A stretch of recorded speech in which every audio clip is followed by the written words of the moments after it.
Me krijimin e task forcave dhe planin e masave, siguria ushqimore ka qenë një nga prioritetet kryesore të këtij sezoni turistik. Tashmë edhe në pikun e sezonit, kontrollet në terren nga AKU vijojnë në të gjithë qarkun, duke pasur mbështetjen edhe të drejtorisë së përgjithshme.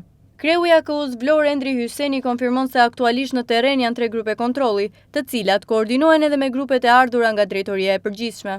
Hyseni thekson se në përgjithësi, situata sa i përket sigurisë ushqimore ka qenë e qetë, me problematika të vogla të konstatuara kryesisht në bizneset sezonale apo subjektet me risk, të cilat kanë qenë edhe në fokus të kontrolleve.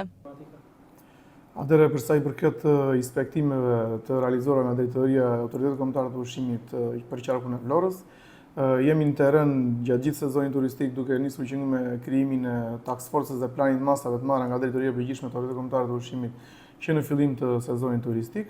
Aktualisht jemi duke vijuar inspektimet në bazë planit të punës dhe në bazë të nivelit të riskut dhe planit të masave të ndërmarra dhe të parashikuara në urdhrin e ardhur nga Drejtoria e Përgjithshme.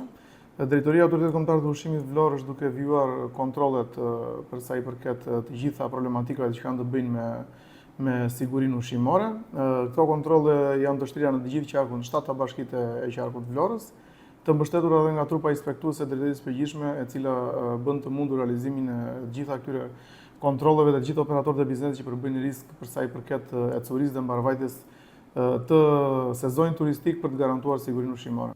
Kontrollet në Vlorë do të vijojnë deri në fund të sezonit, në fillim të shtatorit. Sipas AKU-s, në subjektet e veçanta është bërë edhe bllokimi i produkteve me problematika, ndërsa deri tani situata ka qenë brenda pritshmërive.